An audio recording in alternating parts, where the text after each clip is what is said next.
Bonjour bien-aimés, j'espère que vous allez bien. C'est encore un plaisir pour moi de vous retrouver en ce jour pour continuer encore la suite de l'histoire que nous avions abordée la dernière fois. Donc bienvenue sur la chaîne Au pied du Seigneur, l'émission La Bible racontée. Alors aujourd'hui nous allons déjà commencer par faire un résumé de ce que nous avions vu. Donc la dernière fois, nous avons vu comment Abraham, qui était vieux, avancé en âge, a décidé de trouver une femme pour son fils Isaac. Parce que Isaac avait perdu sa maman. Effectivement, Sarah est décédée à l'âge de 127 ans. Et par contre, Isaac, qui était le fils unique de Sarah, était vraiment inconsolable. Et Abraham ne voulait pas trouver n'importe quelle femme à son fils, parce qu'il savait que Dieu lui avait fait une promesse et il était béni de l'Éternel. En tant que béni, il fallait qu'il trouve la femme pour accompagner le destin, la destinée de son fils. Et donc il va appeler son serviteur le plus ancien de sa maison, Eliezer, de Damas. Et Eliezer, donc, il va lui donner des instructions et Eliezer va obéir. Eliezer va partir à Ur, à Charon, et là-bas, il va s'arrêter devant un puits. Et il va faire une prière à l'Éternel, parce qu'il sait que Abraham lui a dit que le Dieu qu'il a fait sortir de la Mésopotamie enverra son ange devant lui pour faire réussir son voyage. Donc, il savait que effectivement, il obéissait à son maître, mais en plus de cela, son maître avait un Dieu. Alors, il va prier ce Dieu-là. Et va dire, si mon Seigneur Abraham a trouvé grâce à tes yeux, daigne aujourd'hui faire réussir mon voyage et que la jeune fille qui va sortir, à qui je vais demander de l'eau à boire, non seulement me donnera de l'eau, mais aussi donnera à boire à tous mes chameaux. Je saurai que c'est elle. Eliezer, en partant, il avait à sa disposition tous les biens de son maître. Il pouvait prendre ce qu'il voulait. Et pendant qu'il faisait cette prière, à peine il a fini de faire la prière, au fait, à peine il avait fini de prier, que Rebecca est sortie, fille de Bethuel, avec la cruche sur l'épaule. Donc c'est une femme qui était sensible, qui a saisi le temps. On sait que dans la Bible, quand on parle du temps, c'est le même mot en français, mais en grec, il y a le temps chronos et il y a le temps kairos. Il y a le temps chronos qui est les minutes, les jours, les années, le temps qui passe au fait. Et le temps kairos signifie opportunité. Les Grecs, ils craignaient aussi un dieu qui s'appelait Kairos. Et donc, il y avait un moment où celui qui arrivait à saisir ses cheveux, il avait cette chance-là, il saisissait cette opportunité. D'où le mot Kairos, pour dire celui qui saisit le temps, celui qui saisit l'opportunité, le temps favorable. Et donc, Rebecca était une femme qui savait saisir le temps favorable. Elle est sortie au bon moment, juste quand cet homme, le serviteur, a fait la prière. Et donc, quand il va lui demander de l'eau, donc elle va dire, oui, je puiserai de l'eau à boire pour toi, mais aussi pour tous ces chameaux. Elle a puisé jusqu'à ce que tous les chameaux aient bu assez. Elle avait juste une cruche. Elle a puisé pour 10 chameaux, donc au moins 1000 litres d'eau minimum il fallait pour ces chameaux. C'était une femme qui n'avait pas peur, de la masse de travail. C'est une femme qui était belle de figure, très belle de figure, dit la Bible. Elle était vierge, elle s'était gardée pure, elle était serviable, elle était visionnaire. Il va lui demander, il va dire, mais de qui es-tu la fille? Décline-moi ton identité. Elle va décliner son identité. Et c'était la fille de Bethuel, le frère d'Abraham. Alors là, donc elle savait d'où elle sortait, qui elle était. Il va comprendre que Dieu avait fait réussir son voyage. C'était un serviteur intègre. Il a refusé de manger tant qu'il ne parlerait pas, tant qu'il n'expliquerait pas le ce pourquoi il était là, tant qu'il n'avait pas fini sa mission. Et les parents, en fait, vont donner leur accord. C'est de Dieu, donc voilà, qu'elle soit la femme du fils de ton maître. Et le serviteur va les honorer. Déjà qu'il avait donné de l'or à Rebecca. Il va encore donner encore d'autres biens, d'autres présents, des habits, plein de choses. Le lendemain, il va se lever, il va se dire, bon, c'est bon, je vais prendre la route. Et les parents vont commencer encore à négocier. Oui, mais bon, que la fille, elle reste encore avec nous, la jeune fille, qu'elle reste, toi, tu peux partir. Il dit, non, ne faites pas ça.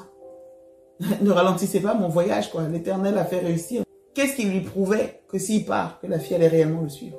Maintenant que Dieu a fait réussir, ne le faites pas. Ils ont dit, bon, puisque c'est comme ça, on va appeler la fille. Pourtant, ils avaient pris tous les biens, hein, ils avaient tout pris. Mais là, maintenant qu'il faut partir, les séparations sont un peu compliquées. Et donc, c'est là qu'ils commencent à négocier.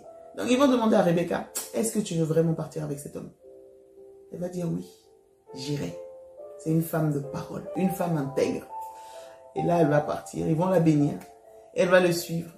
Elle va suivre Eliezer. Cette femme était la solution pour Isaac. Elle avait, il l'aima, il va l'aimer. Et par ce qu'elle est, par ce qu'elle est, elle va être un sujet de consolation pour cet homme. Voyez. Pourtant, cet homme, il avait le papa qui était là. Il avait tous les biens, il avait tout pour lui. Il avait les richesses. Mais il n'avait plus sa mère. Et là, trouver une femme qui est capable de pouvoir au moins être un sujet de joie à côté, face à la perte de sa maman. C'est Rebecca qui a été la solution. Donc voilà, du coup, on va continuer le reste de l'histoire. Donc, ce qui va se passer, c'est que lorsque Isaac s'est marié, Abraham, maintenant, il avait la tête un peu plus tranquille. Il s'est dit, bon, c'est bon. Il a pris aussi une femme pour lui-même. Et cette femme, au fait, qu'il a prise, cette épouse, s'appelait Kétura. Donc, après la mort de Sarah, voici le nom des fils et des filles que Abraham a eu avec Kétura. Kétura veut dire encens. Encens. Oui, un parfum. Elle va avoir avec lui 6 fils. Donc, le premier s'appelait Zimram.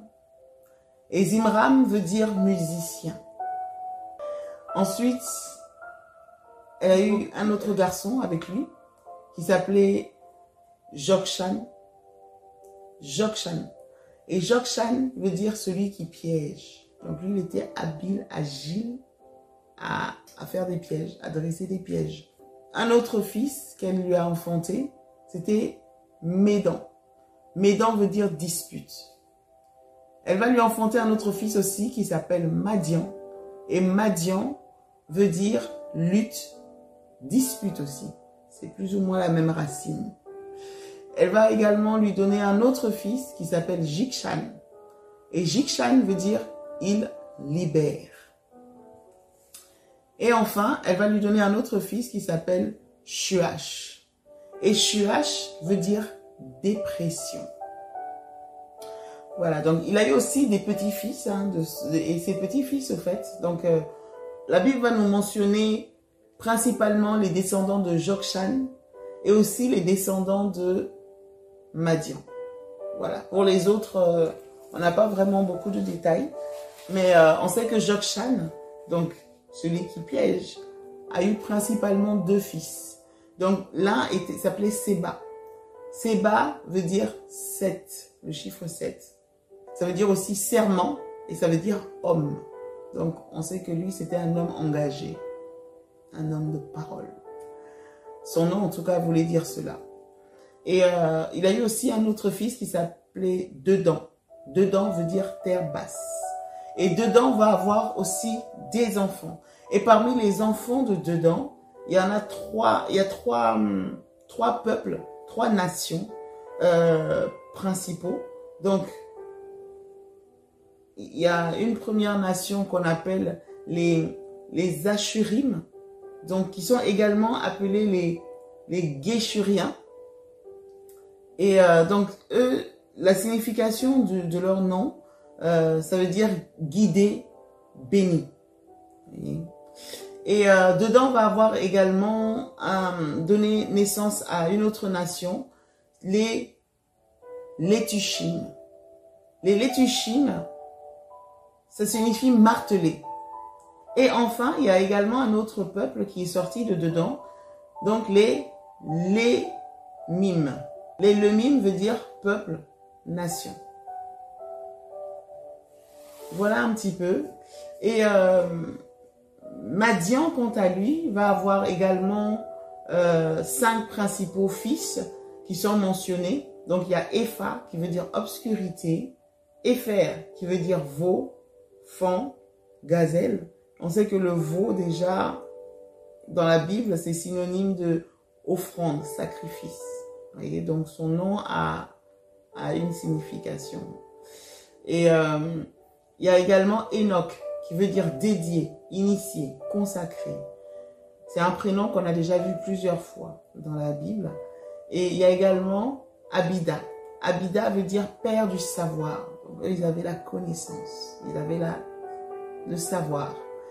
Et enfin, le fils cadet de Madian, qui est mentionné dans la Bible, s'appelle Elda. Donc Elda veut dire Dieu a connu. Donc on voit déjà que c'était des fils qui avaient une destinée particulière, rien que par leur nom, au travers de leur nom. Donc voici un peu les autres fils que Abraham va avoir, en plus de Ismaël et de Isaac. Et il s'est arrangé à faire en sorte que tous ces fils-là, au fait, il leur a fait des dons. Donc, ils ont tous eu quelque chose et il va les éloigner. Il va les envoyer très loin de son fils, Isaac. Il va les envoyer dans le pays d'Orient, vers l'Orient. Donc, ils vont s'installer là-bas afin d'assurer une paix et une tranquillité à Isaac pour qu'il puisse jouir de la bénédiction et de la promesse que Dieu lui a faite, sans avoir des guéguerres entre les frères, etc. Oui. Donc Abraham, en tout cas, s'est assuré de préparer le terrain. Et à l'âge de 175 ans, il est décédé. Abraham meurt à 175 ans. La Bible dit qu'il est mort il a eu une heureuse et longue vieillesse. Il était rassasié de jours. Il était rassasié de jours. Ça veut dire qu'il a tout vécu, il a tout vu. Il partait sans aucun regret. Donc, lorsqu'il est décédé, il y a ses 2 fils, Ismaël et Isaac, qui vont l'enterrer. Et ils vont l'enterrer dans la caverne de Macpéla, là où Sarah était déjà enterrée. En ce qui concerne Ismaël, donc la Bible va nous détailler aussi un petit peu la descendance de Ismaël. Ismaël, lui, il a eu des fils et des filles. On va nous parler principalement de ses fils. Et donc parmi ses fils, il y avait Nebajot. Nebajot qui signifie hauteur. Il y avait Kédar qui signifie sombre.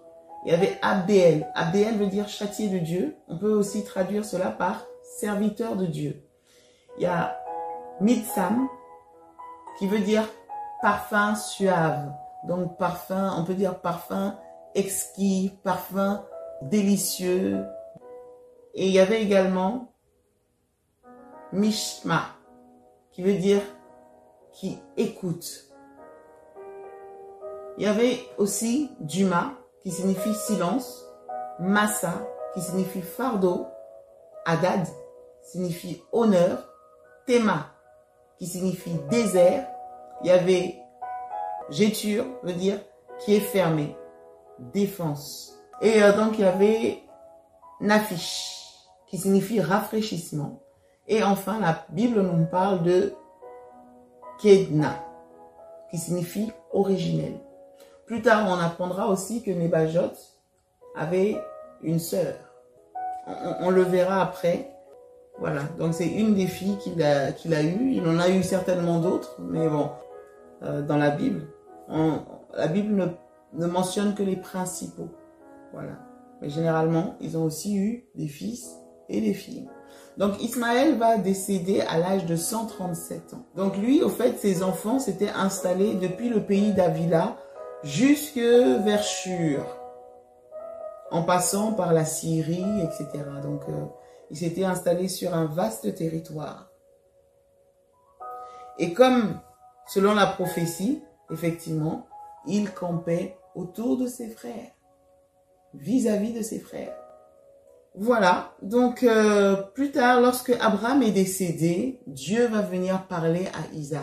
Donc Dieu va bénir Isaac et il va réitérer son alliance et sa promesse qu'il avait faite à Abraham. Il va le faire au travers d'Isaac maintenant. Isaac, quand il a épousé Rebecca, il avait 40 ans.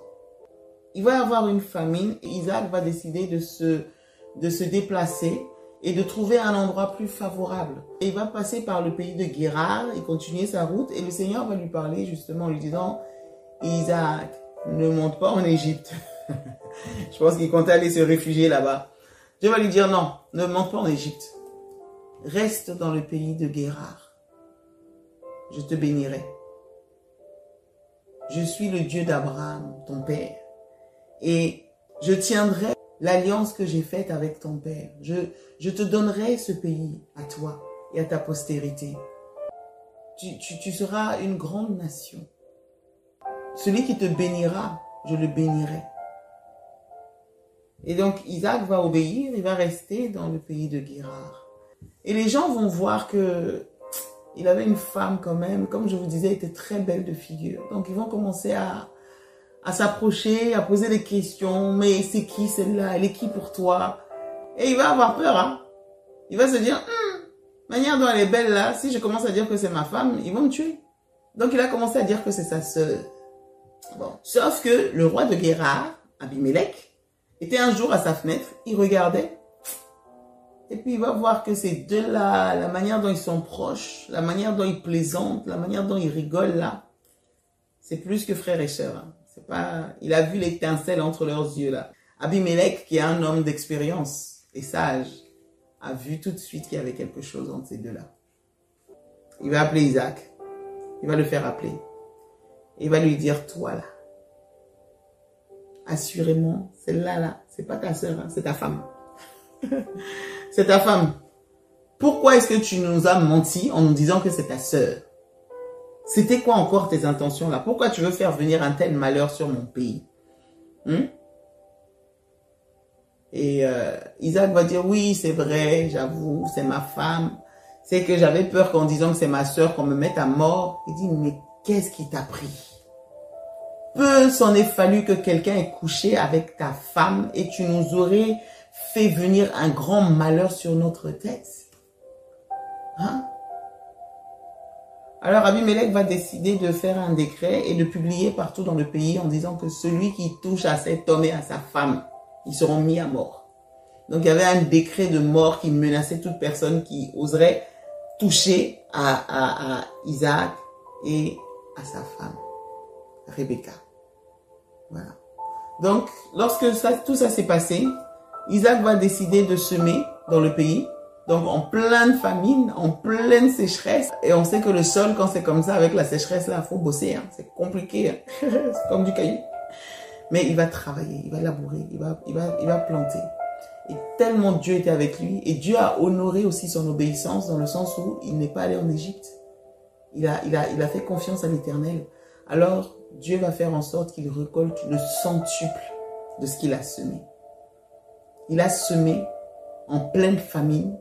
Et il a récolté le centuple de ce qu'il avait semé.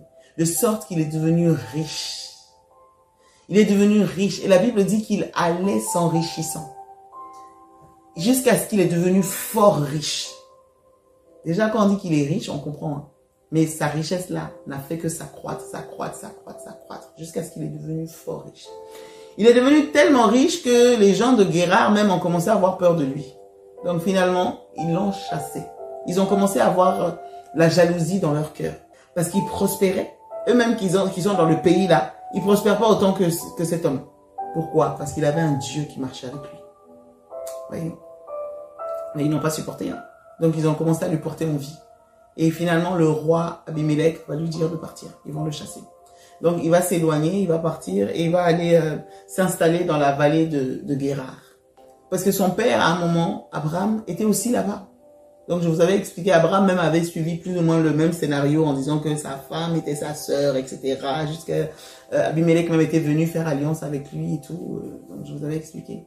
et qu'il avait même donné de l'argent pour servir de voile à Sarah, afin que les gens ne la convoitent plus. Il avait offert aussi des présents en dédommagement à Abraham. Et donc, tous les puits que Abraham avait creusés, les gens de Guérard ont décidé de combler ces puits-là. Donc, c'était les Philistins. Ils ont comblé les puits. Donc, Isaac est venu recreuser tous les puits de son père. Tous les puits qu'il a trouvés de son père. Il les a tous creusés à nouveau. Et il leur a donné le même nom. Les mêmes noms. Et il a même creusé un puits supplémentaire. Et il était tout content avec ses serviteurs en disant, ben voilà, super, les serviteurs, ils ont trouvé de l'eau vive. Parce que l'eau, c'était quand même la source de vie. C'est quand même la source de vie, hein, c'est la base. Si tu n'as pas d'eau, tu vis comment? Ton bétail boit comment? Toi-même, tu fais comment pour te développer? Même si tu veux cultiver ou quoi que ce soit, tu ne peux pas. Donc, si tu veux t'accroître, tu es obligé, si tu veux survivre, d'avoir un cours d'eau. Et lui, il savait comment creuser les puits. Ils ont trouvé de l'eau vive. Les Philistins sont venus les chercher querelle. Les bergers des Philistins sont venus se disputer avec les bergers de Isaac en disant que c'est à eux l'eau, que l'eau leur appartient. De toute façon, c'était leur terre, c'était leur sol, donc c'est à eux. L'eau vive là, c'est eux, c'est pour eux. Donc, Isaac n'a pas fait d'histoire. Hein. Il s'est éloigné, il est parti. Il a laissé ça, il est parti un peu plus loin et il a creusé à nouveau et il a à nouveau trouvé de l'eau. Et lorsqu'il a trouvé de l'eau encore, les Philistins sont venus lui chercher des querelles. Ils sont encore venus réclamer, chercher des histoires et tout. Donc, il a donné à ce puits le nom d'Essek, qui signifie dispute. Il va encore s'éloigner un peu, il va encore à nouveau creuser, et il va encore venir lui chercher d'autres querelles, d'autres histoires. Et ce puits-là, il va l'appeler du nom de Sitna, qui signifie lutte, accusation, opposition. Tout ça à cause des querelles qu'on lui cherchait.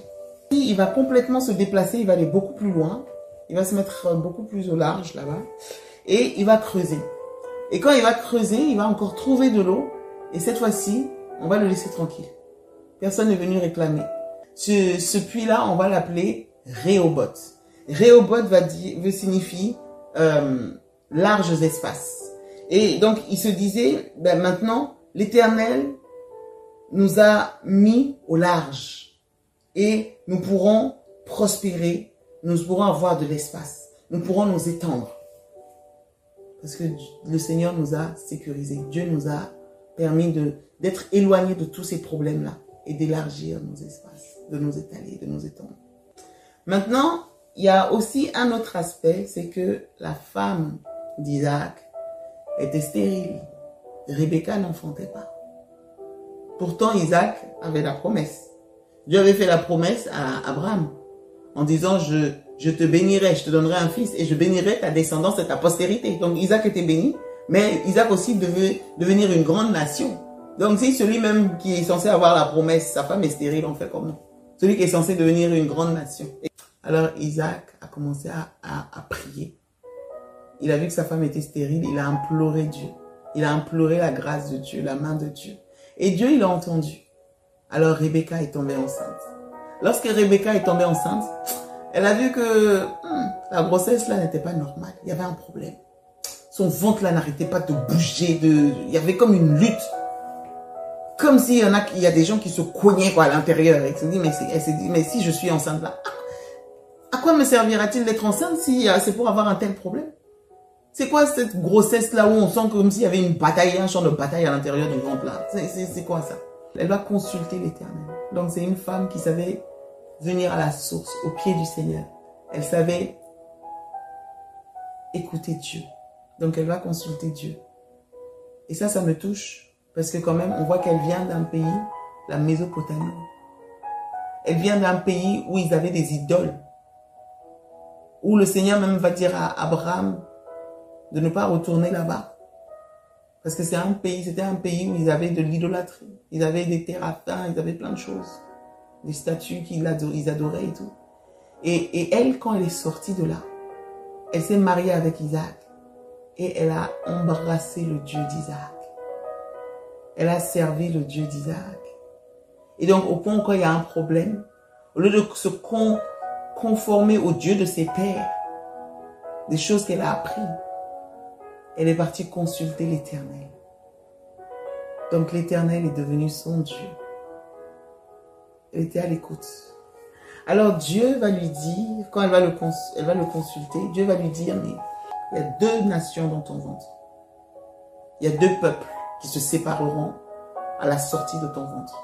Donc, ils vont se séparer, ils ne seront pas ensemble. Et il y en a un qui sera plus fort que l'autre.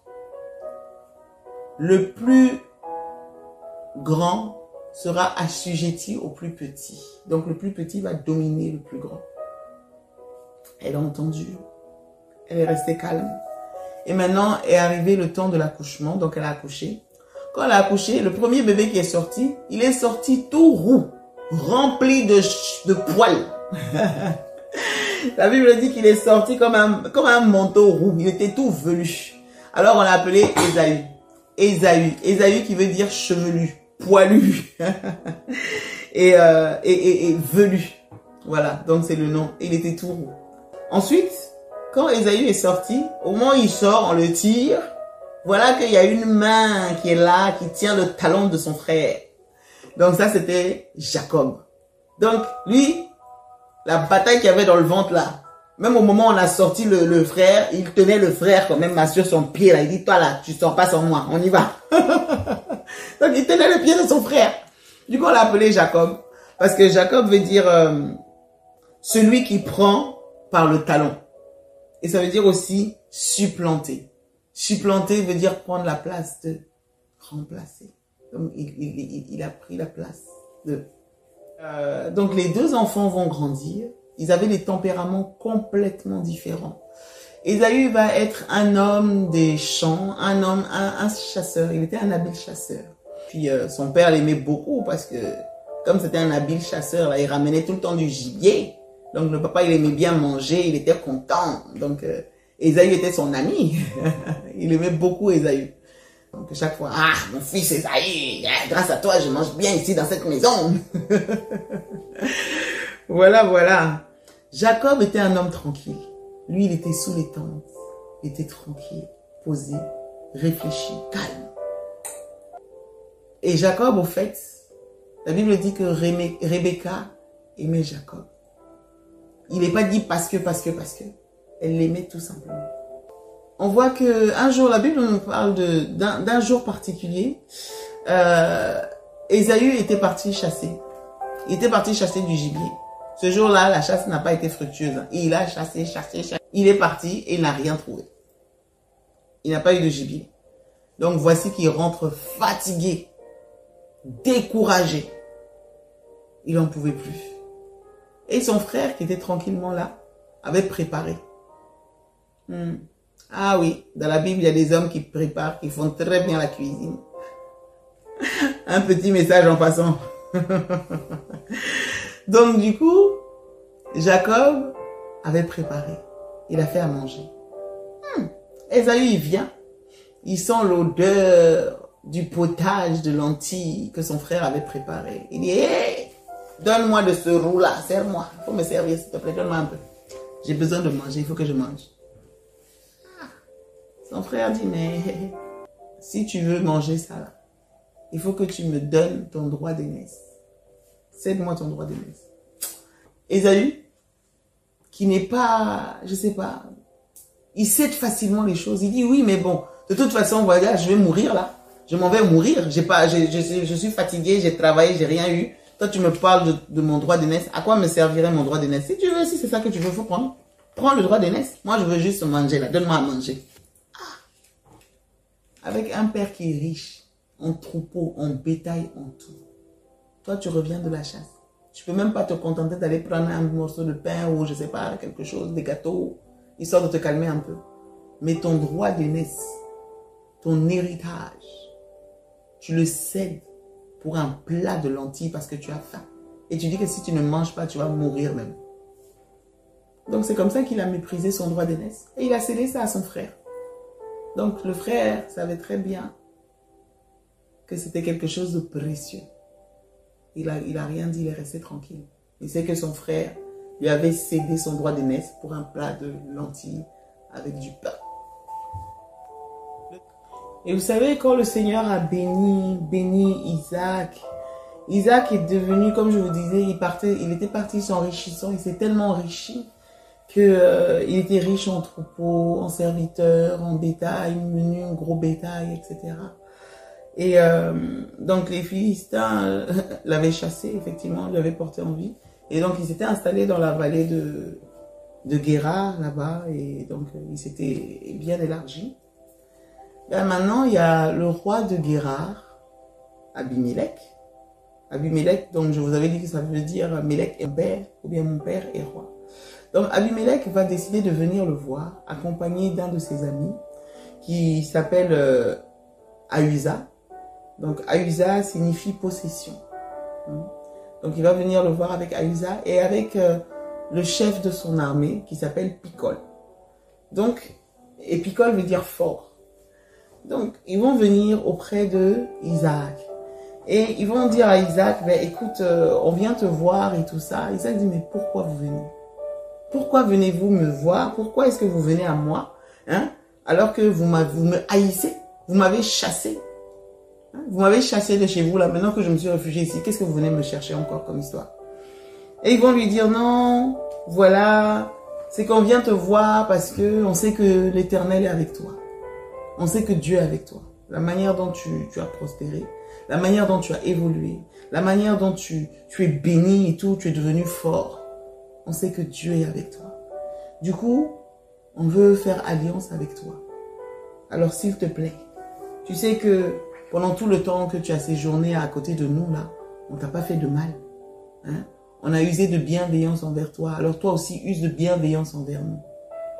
Bon, j'avoue que Abimelech avait fait un décret pour qu'on ne le touche pas, qu'on ne lui fasse pas de mal, ni à lui, ni à sa femme, sous peine de la mort. Voyez? Mais les Philistins étaient tellement jaloux qu'ils lui ont quand même cassé les pieds. Ils l'ont quand même fatigué. Et on a fini même par le chasser. Et pourtant, Abimelech vient pour lui dire, faisons alliance. Faisons alliance. Jure-nous que tu useras de bienveillance envers nous. Bon, Isaac, c'était un homme pacifique. Hein. Jamais on a entendu qu'il a sorti les armes pour dire qu'il va se battre et tout. Il était tranquille. Il les laissait même, il partait ailleurs parce que il savait que sa bénédiction ne dépendait pas d'un endroit. Sa bénédiction dépendait de son Dieu. C'est parce que son Dieu était avec lui que même dans un endroit où il y a le désert, Dieu le bénit. Jusqu'à ce qu'il ait même le centuple de ce qu'il a planté. Donc, bah, ils l'ont chassé. Ils ont vu qu'il était toujours béni. Donc, ils sont venus le voir pour dire, s'il te plaît, il y a quelque chose de Dieu en toi là. Donc, faisons alliance.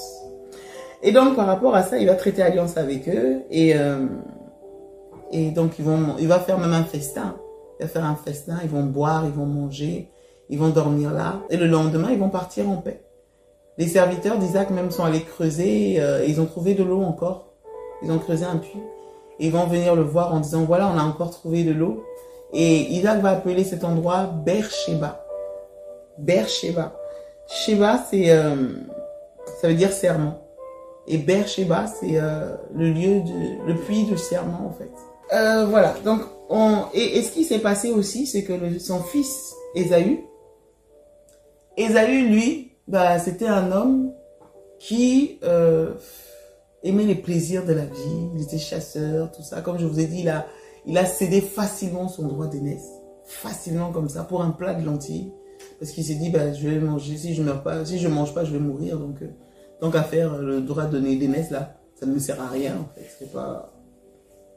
Il a décidé de prendre des femmes, lui-même.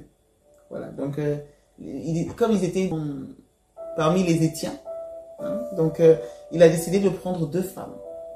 Il a pris 2 femmes, à lui seul, tout d'un coup comme ça lui a pris. Et les filles du pays, là où Abraham ne voulait pas que son fils Isaac ait les filles, lui, tout seul, il a décidé d'aller prendre 2 femmes de là-bas, parmi les Étiens, les filles des Étiens. Donc, il a pris une femme déjà qui s'appelait Judith. C'était la fille de Béri, le Hétien. Il va prendre aussi une autre qui s'appelle Basmat, fille de Élon, le Hétien. l'alliance avec ces deux femmes vont être vraiment un sujet d'amertume pour ses parents. Hein. Donc ça veut dire que Ésaü ne les a pas consultés. Il ne leur a pas demandé leur avis. Il n'en avait rien à faire. Lui, il voulait juste les femmes. Il les a pris et puis c'est tout. Il y a eu un jour où Isaac a senti que vraiment, il commençait à s'affaiblir. La Bible dit que Isaac est devenu vieux. Et ses yeux ont commencé à s'appesantir. Il a commencé à être aveugle. Donc, au point où, à un moment, il ne voyait plus rien. Donc, il était totalement aveugle. Il va appeler son fils Ésaü et va lui dire, voici, je me fais vieux et je ne connais pas le jour de ma mort. Va chasser du gibier, je te prie. Prépare-le-moi comme j'aime. Donc, il y a une manière dont Ésaü préparait la viande là et le papa était fan de ça. Il dit, va, hein, la manière dont j'aime comment tu me fais la viande là, va préparer ça. Tu me prépares ça très très bien, tu me le ramènes. Je vais manger. Mon âme va se réjouir. Et je vais te bénir. Je vais te faire une bénédiction là. Je te bénis. Voilà. Et après, comme ça, je pourrais mourir en paix. Ah. Et ça, il a pris cette décision tout seul. Il n'a pas consulté sa femme, rien. Et sa femme a entendu. Rebecca a entendu. Or, Rebecca savait ce que Dieu lui avait dit quand elle était enceinte. Rebecca savait que Dieu lui avait dit que 2 nations étaient dans son ventre et que le plus petit, c'est-à-dire Jacob, sera plus fort que Ésaü et va dominer sur Ésaü. Donc, comment se fait-il que c'est Ésaü que Isaac veut bénir? Elle s'est rendue compte qu'il y avait un problème. Et en plus de cela, Ésaü était allé épouser des femmes étrangères. Alors comment la bénédiction pouvait couler de quelqu'un qui s'était lié aux enfants de Canaan? Il y avait encore un autre problème. Oui.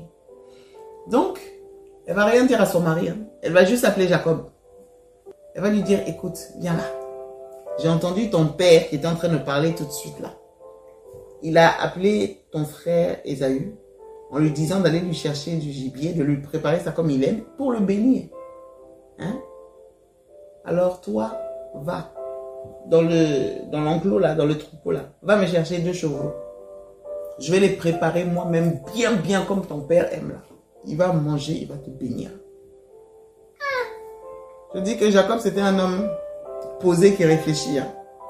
Il a dit à sa mère, il dit, hey maman, toi tu me dis d'aller faire ça là. Mais moi je ne suis pas comme mon frère. Mon frère il est velu, il a des poils partout. Si mon père décide de me toucher là, et qu'il touche, il va juste voir que c'est pas moi, que je suis pas Ésaü. Et il va au lieu de la bénédiction, c'est la malédiction même qu'il va me lancer. La maman dit non. Que cette malédiction là tombe sur moi. Il va pas te maudire. Viens, on va faire comme je te dis seulement. Écoute-moi. Va me chercher le troupeau, les 2 chevaux là. Je m'en charge moi-même. Et reviens me voir. Donc, il a obéi à sa mère. Il est parti chercher les chevaux. Elle a préparé ça comme le papa aime. Et après, en fait, elle a pris la peau des chevaux. Elle a couvert le bras de son fils, les 2 bras, plus le cou. Elle lui a mis la peau de chevaux sur lui comme ça. Et aussi, précision, la maman s'était arrangée pour aller prendre les plus beaux vêtements de son fils Ésaü. Elle a pris les plus beaux, les plus somptueux, même si le père était aveugle. Ça aussi, spirituellement, ça a une signification. Donc, elle lui a mis ces vêtements-là. Et c'est avec ça qu'il s'est mis devant le papa. Du coup, le fils est rentré dans la tente du papa. Oui, bonjour père et tout. Me voici. Lève-toi et puis mange. Ah, Isaac a entendu ça. Il dit, qu'est-ce qu'il y a? C'est qui? Qui es-tu? Il dit, mais c'est moi, ton fils Ésaü. Je te rapporte à manger pour que tu manges et que tu me bénisses comme tu as dit. Il dit, ah bon? Déjà? T'es déjà de retour, mon fils? Donc tu n'as pas... Tu es parti chercher le chevaux là. Il dit, oui. Au fait, ton Dieu a emmené le gibier devant moi, quoi. Ton Dieu même a fait concourir les choses bien. Bon. Il s'est gardé de rentrer dans trop de détails. Comment la viande là était arrivée. Hein. Donc c'est ton Dieu qui l'a emmené devant moi. Le papa a dit, ah d'accord. Il avait un doute quand même. Il dit, c'est bien toi mon fils Esaü? Il dit, oui, oui, c'est moi. Il dit, bon viens, approche, que je te touche. Donc, il s'est approché. Il a commencé à le palper. Il a commencé à le toucher. Donc le papa, il touche, il touche, il touche. Il dit, c'est bizarre. La voix que j'entends là, c'est la voix de Jacob. Pas la voix d'Esaü. Hein. Mais quand je touche, c'est mon fils Esaü. Bon, maintenant on fait comment? On se base à la voix ou on se base au toucher? On dit, bon. C'est bien toi mon fils Esaü? Il dit, oui, oui, oui, père, c'est moi. C'est toi? Oui, c'est moi. D'accord. Il a servi son père. Il lui a servi. Le papa a mangé. Et quand le père a mangé, bien. Et donc, du coup, il dit, embrasse-moi, prends-moi dans tes bras. Et il l'a pris. Il lui a fait un bisou. Et pendant ce temps-là, il a senti l'odeur de son fils. Et c'était l'odeur qu'il connaissait très bien d'ailleurs. Hein. C'était l'odeur des vêtements d'Esaü. Donc, il y avait bien l'odeur d'Esaü. Ah, ouais. Mon fils, l'odeur de mon fils Esaü est comme l'odeur des champs. Effectivement, celui qui va au champ, qui va transpirer, aller chercher du gibier, tout ça là. L'odeur des champs. Il dit que... Et il a commencé à bénir son fils. Il a béni, il lui a dit au fait, il y ait la rosée du ciel qui soit en abondance, que tu sois béni de la rosée du ciel, que tu sois béni de la graisse de la terre, donc la pluie, la terre, tout ça, tous les champs là, ça te produit. Il a fait une telle bénédiction. Et il dit que les peuples te soient soumis. Que tu sois le maître de tes frères. Et que les fils de ta mère se prosternent devant toi. Que celui qui te bénit soit béni. Celui qui te maudit sera maudit. Il a fait toutes les bénédictions. Et cette bénédiction, c'est après qu'il ait bien mangé. Hein, parce que le Père l'a béni. Le Père l'a béni. Et du coup, dès que le papa l'a béni, il est sorti. Et aussitôt qu'il est sorti, voici Esaü qui vient de la chasse. Tout content, il a attrapé son gibier. Il vient et tout, il prépare, et pouf, il rentre. Il va donner à son père, il dit, oui, que mon père se lève et mange le bon gibier que son fils lui a préparé. Il dit, c'est qui? Tu es qui, toi? Il dit, mais je suis ton fils Esaü.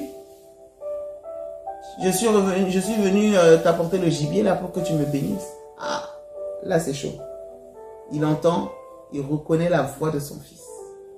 Il a eu une vive émotion. La Bible dit qu'il a été saisi d'une vive émotion parce qu'il a compris tout de suite ce qui s'était passé.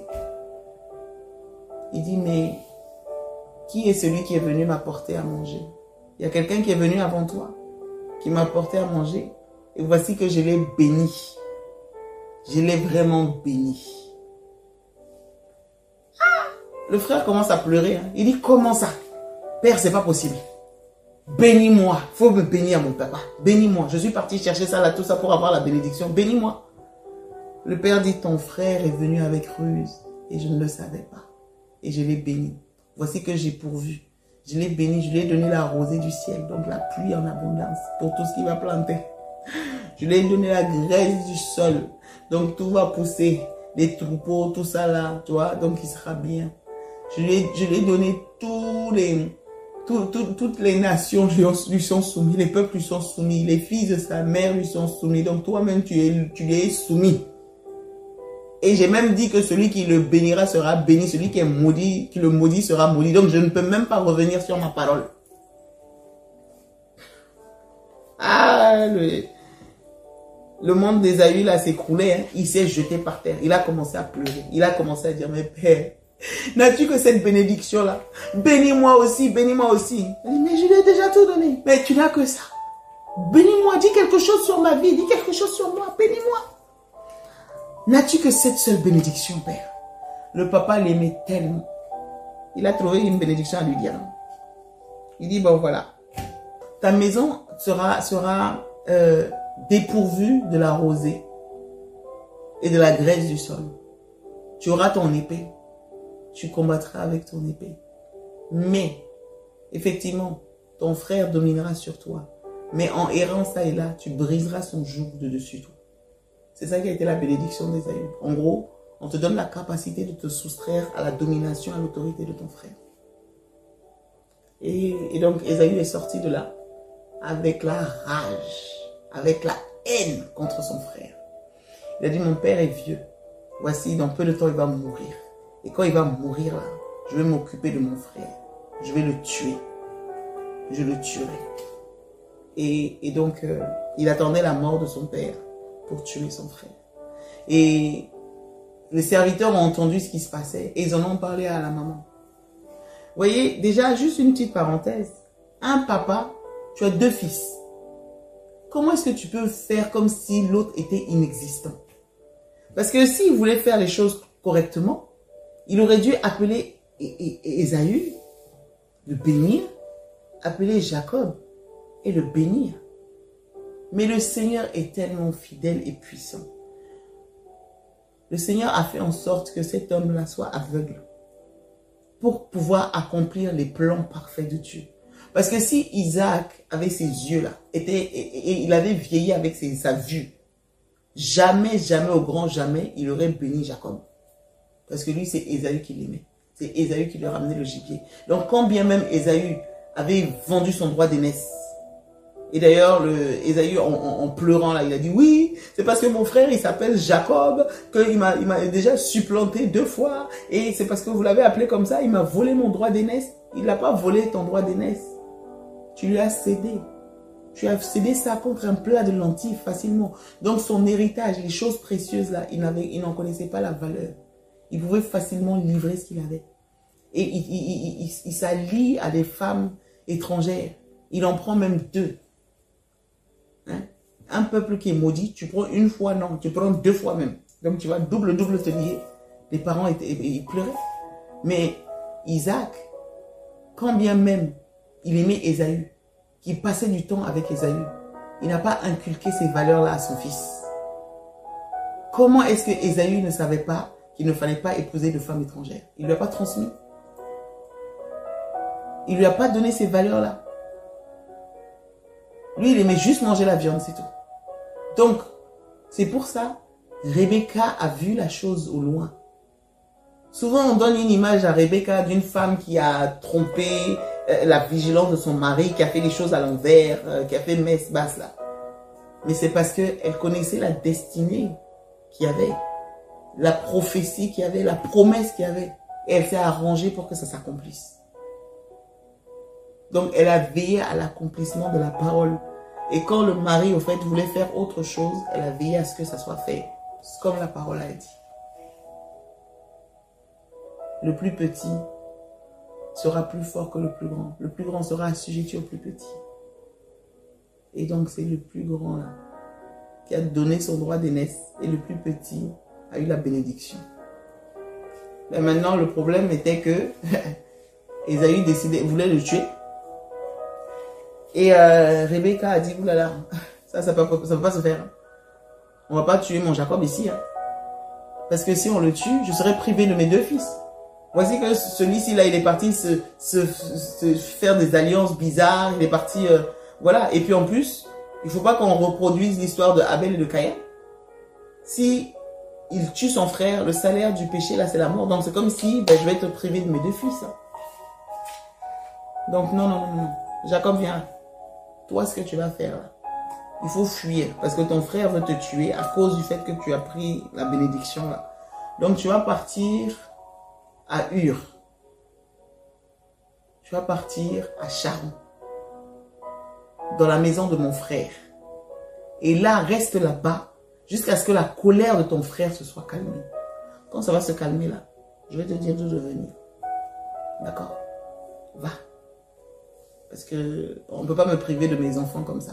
Non, non. Et du coup, elle est partie maintenant voir son mari, Isaac. Donc Rebecca est partie voir Isaac. Et en expliquant à Isaac, en disant, voilà, Mon âme est attristée jusqu'à la mort. Si jamais Isaac épouse une fille parmi les Cananéennes d'ici là, à quoi me sert-il de vivre? Donc elle est partie dire des grandes phrases, des grands mots à son mari. Son mari aussi a appelé Jacob. Elle dit non, non, non. Il ne faut pas que Jacob, déjà notre fils, l'aîné, la sœur qui on voulait espérer, a fait fausse route. Donc du coup, celui-ci là, c'est notre espoir, c'est notre dernier espoir. Il ne faut pas qu'il fasse la même erreur que son grand frère. Donc du coup, Isaac va dire à Jacob, écoute, tu vas à Charan, chez ton oncle là-bas. Il y a ton oncle qui s'appelle Laban. Tu vas là-bas, tu restes là-bas. Et va pour au moins trouver une femme là-bas. Parce que je ne veux pas que tu épouses de femmes dans le pays, de femmes étrangères. Jacob a écouté et Jacob est parti. Il a obéi. Ésaü a vu ça. Ça l'a interpellé. Il s'est dit, au fait donc, depuis tout ce temps-là, les parents là, ils ne voulaient pas de femmes comme j'ai épousé là. C'était ça leur problème. Ok. Donc, les femmes que j'ai épousées, ils ne voulaient pas de femmes cananéennes. D'accord. Bon, puisque c'est comme ça, je vais aller épouser une troisième femme. Et comme ils ne veulent pas de femmes cananéennes, je vais aller chercher aussi dans la descendance là, dans notre généalogie. Donc, je vais aller chercher une Ismaélite, une fille d'Ismaël. C'est là qu'il va aller et il va décider d'épouser Mahalat, fille d'Ismaël, sœur de Nebajot. Voilà, parce qu'il s'est dit au moins comme ça, hein, ça va consoler un peu mes parents. Ils vont voir que j'ai épousé quelqu'un de la descendance d'Abraham. Hein, donc, peut-être ça va apaiser un peu les choses. Donc, voici qu'il s'est retrouvé avec 3 femmes. Et donc, voilà un petit peu. Jacob, quant à lui, lorsqu'il a pris la route, il va s'arrêter à Beersheba. Quand il va s'arrêter à Beersheba, il va prendre une pierre et il va en faire son chevet. Il va dormir là-bas. Donc, il va se coucher, il va dormir là-bas. Jacob est parti sans rien. Pourtant, c'est lui qui avait la bénédiction du papa. C'est lui qui avait la bénédiction, il avait tout. Spirituellement. Mais physiquement, il est parti avec zéro, avec rien du tout. Il est juste parti comme ça. Et c'est Ésaü qui est resté avec le papa, avec tous les biens. Est-ce que vous voyez un peu? Donc Jacob est parti. Quand Jacob est parti, justement, il va s'arrêter à Beersheba. Il va prendre une pierre qu'il va mettre au chevet de sa tête pour dormir. Et quand il va dormir, il va avoir un songe. Dans le songe, là, il va voir des anges qui montent et qui descendent sur une échelle. Et il va voir Dieu qui est tout en haut là, en haut de l'échelle. Et la voix de l'Éternel va lui parler. Dieu va lui parler.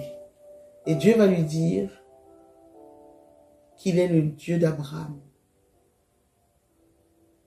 Et que son père a obéi, a marché selon ses voies. Et que si Isaac, au fait, il va lui dire qu'il est le Dieu d'Abraham, qu'il avait alliance avec Abraham, et qu'il garderait Isaac, il le protégerait, il ne l'abandonnera pas, et qu'il le fera revenir sain et sauf. Isaac, ça va vraiment le toucher. Quand il va se réveiller, il va dire, moi je ne savais pas que ici, là, c'était un lieu spécial. Hein. Je ne savais pas que là, c'était un endroit comme ça. Donc c'est ici la porte des cieux. Parce que vu ce que j'ai vu là, c'est que ici, là, il y a la porte du ciel même, quoi. C'est ici la maison de Dieu. Parce que j'ai vu Dieu, il est venu me parler, j'ai vu les anges qui descendent, qui montent là. Donc ici, il y a une porte. Donc la pierre là, sur laquelle même il a mis sa tête là, il a pris ça, il a dressé un autel. Il va dire à Dieu, il va dire, mais au fait, si tu me fais partir et que tu me gardes et que je reviens sain et sauf et que rien ne m'arrive, le Dieu d'Abraham, mon père, sera mon Dieu. Parce qu'il n'avait pas encore cette alliance avec Dieu. Et bien maintenant, il fallait qu'il fasse lui-même l'expérience. Parce que c'était le Dieu d'Abraham, c'était le Dieu d'Isaac. Maintenant, pour qu'il soit le Dieu de Jacob, Jacob a dit, ben dans ce cas, si pour que tu sois mon Dieu là, permets que je parte, que je revienne sain et sauf. Et que tout se passe bien. Si ça se passe là, tu seras mon Dieu. Et il a appelé cet endroit Bethel. la maison de Dieu. Voilà. Je vais m'arrêter là. La prochaine fois, je vous raconterai la suite du parcours de Jacob. Qu'est-ce qui s'est passé quand il est arrivé chez son oncle Laban? Ah, là aussi, hein, il va vivre de ces choses. Il était loin, loin, loin de savoir ce qui l'attendait. Voilà. Donc, en tout cas, soyez bénis. Et puis, je vous dis à très, très bientôt. N'hésitez pas à liker, à partager la chaîne et à vous abonner.